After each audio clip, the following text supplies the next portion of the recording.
నమస్కారం అండి. This is #you. KTR చిన్నదొర ఎక్కడున్నావు?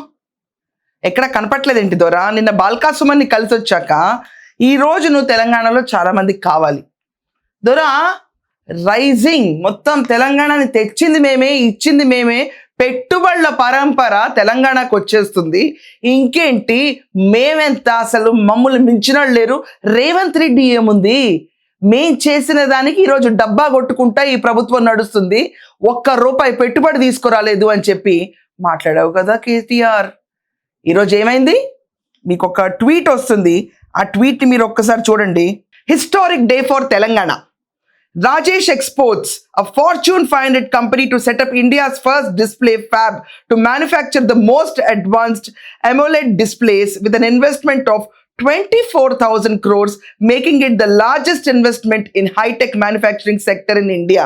అంటే ఇండియాలోనే కాదు తెలంగాణ చరిత్రని మొత్తం మార్చేయబోతుంది రాజేష్ ఎక్స్పోర్ట్స్ అని చెప్పి ఆ రోజు ట్వీట్ పెట్టి అక్కడ కూర్చుని వెనకమాల వినయ విదయ రామలాగా నుంచుని సంతకాలు పెట్టించినంత సేపు పట్టలేదు ఆ చరిత్ర మొత్తం బయటకు రావడానికి.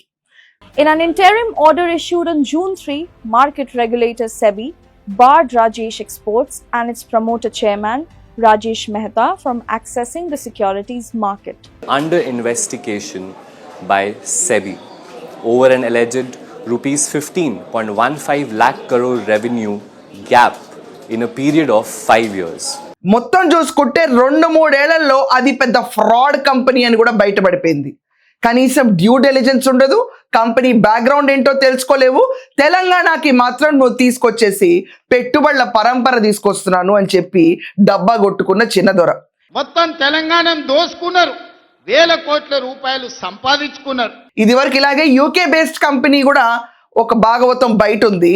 దొర, ఈ లెక్కను చూసుకుంటే ఇంకా వచ్చే 3 ఏళ్లలో నువ్వు తీసుకొచ్చిన పెట్టుబడులు ఎన్ని డొల్ల కంపెనీలు ఉన్నాయి? ఫైనాన్షియల్ ఇయర్ 21 to 25 15 లక్షల కోట్ల రెవెన్యూ ఉంది మాకని ఫేక్ గా చూపిస్తే సెబీ ఇంటర్ఫియర్ అయిపోయి వాళ్ళ ఫారెన్సిక్ ఆడిటర్తో మొత్తం తీస్తే ఈ రోజు రాజేష్ ఎక్స్పోర్ట్స్ నుంచి రాజేష్ మెహతాని సెబీ అన్ని యాక్టివిటీస్ నుంచి దూరం పెట్టేసింది.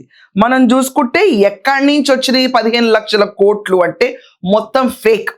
దాంట్లో అసలుగా తీసుకుంటే 1 నుంచి 3% వరకే వీళ్ళకి 15 లక్షల కోట్ల రెవెన్యూ చూపించిన దాంట్లో ఉంది. మిగతా అదంతా పచ్చి అబద్ధం. ఇక్కడ తెలంగాణలో మనం చూసుకుంటే ఏకంగా ఇంతకంటే ఫ్లాషీ డీల్ ఇంకోటి లేదు అని చెప్పి ఆప్టిక్స్ చూపించిన కేటీఆర్ ఈరోజు దీనికి వచ్చి బయట సమాధానం చెప్తావా? ఎల్ఐసి ఏకంగా దీంట్లో 10.8% షేర్లు కొనుగోలు చేసింది, ఇన్వెస్ట్ చేసింది. కేటీఆర్ మొత్తం తెలంగాణలో తెచ్చిన పెట్టుబడులు మా కుటుంబమే, మా జాగీర్లో జరిగిన అభివృద్ధి అని చెప్తున్నప్పుడు ఈరోజు ఫెయిల్యూర్స్ని కూడా అదే రీతిలో యాక్సెప్ట్ చేయాలి. After 8 years, we can successfully and very proudly and happily say one thing. 8 years later, wherever I go, wherever my team goes, wherever my directors from the industries department go, wherever my officers go, now not a day goes by, not a meeting goes by without the mention of Telangana in the same breath. ఇలాంటి fraudulent companies ని promote చేయడం ఏంటి? ఎవరికి direct and indirect benefit కలిగింది ఈ companies తీసుకురావడం వల్ల? చిన్నదొర, పార్టీకా కుటుంబానికా అన్న డౌట్లు కూడా ప్రజల్లో వస్తాయి. దీని గురించి బయటకు వచ్చి మాట్లాడతావా? ఇది కాకుండా రాజేష్ ఎక్స్పోర్ట్స్ వీళ్ళకి మనం చూసుకుంటే సెబీ ఫారెన్సిక్ ఆడిటర్ మనం చూసుకుంటే రాజేష్ ఎక్స్పోర్ట్స్ వాళ్ళ రెవెన్యూ ఓవర్సీస్ సబ్సిడరీస్ నుంచి అలాగే స్టెప్ డౌన్ సబ్సిడరీస్ నుంచి ఏళ్ల తరబడి వాళ్ళ ఎంటిటీస్కి 98% కన్సాలిడేటెడ్ రెవెన్యూ వచ్చిందని చెప్పి మాట్లాడి చెప్పారు. మొత్తం ఫేక్, ఫ్రాడ్యులెంట్. వీళ్ళ మూలాలు చూసుకుంటే గుజరాత్, ఇతను ఎస్టాబ్లిష్ చేసిన business centre Bengaluru. Make in India పేరుతో ప్రజల సొమ్ముని ఎల్ఐసి ద్వారా 10.8% ఇన్వెస్ట్మెంట్లో మొత్తం గోల్మాల్ అయిపోయిన పరిస్థితి. ఇది ఈరోజు జరుగుతున్న రాజకీయం. వీళ్ళకి స్విట్జర్లాండ్లో కూడా బ్రాంచెస్ ఉన్నాయి. వీళ్ళకి మనం చూసుకుంటే ఇన్వెస్టిగేటర్స్కి వీళ్ళకి తెలిసింది ఏంటంటే Vakambi was the principal operating entity within the group and other entities including global gold refineries AG, ఇది కూడా వీళ్ళ కంపెనీస్ కింద ఉన్నారు. కానీ వకాంబీ రెవెన్యూ మన టర్న్ ఓవర్ చూసుకుంటే 500 కోట్లు కూడా మించలేదు. కానీ 15 లక్షల కోట్లు వీళ్ళు లిటరల్లీ వీళ్ళ రెవెన్యూ అని చూపించి జనాలని ఫేక్ చేశారు. సో ఈ రకంగా ఒక ఫ్రాడ్యులెంట్ ఫేక్ కంపెనీస్ ని మేక్ ఇన్ ఇండియా పేరుతో ప్రమోషన్ అవనిండి తెలంగాణలో దిశ మార్చేస్తున్నాము, తెలంగాణను ఒక స్థాయిలో పెడుతున్నామని చెప్పి బోగస్ కంపెనీస్ అన్నిటితో నలుగురితో సూట్లు ఎంచుకుని ఫ్లాషీగా ఫోటోలు దిగినంత మాత్రాన తెలంగాణ అభివృద్ధి కాదు. The same thing happened with HCU. మనం చూసుకుంటే యానిమేటెడ్ గ్రాఫిక్ ఫొటోస్ అన్ని తీసి పెట్టి జింకలు చనిపోతున్నాయి, అక్కడ నెమళ్ళు ఎగుడుతున్నాయి అని చెప్పి చూపించి రభస క్రియేట్ చేస్తారు. సేమ్ విత్ KBR పార్క్ లో కూడా ఇష్యూస్ ఒక్కొక్కటి తీసుకుని అనవసరంగా హైప్ ఇచ్చి బొక్కబోర్లా పట్టడం KTRకి అలవాటు అనుకుంటా. ఈ రోజు రాజేష్ ఎక్స్పోర్ట్స్ వాళ్ళు ఆ రోజు అంత గొప్పగా 24,000 కోట్ల పెట్టుబడితో MOU సైన్ చేస్తాం మేము, ఇంకేంటి తెలంగాణలో కాదు ఇండియాలోనే ఇది పెద్ద ఇన్వెస్ట్మెంట్ అని చూపించిన నువ్వు గొప్పలకి పోవడానికి తప్ప అసలు ఫ్యాక్చువల్ తెలంగాణకి నువ్వేం తెచ్చావు?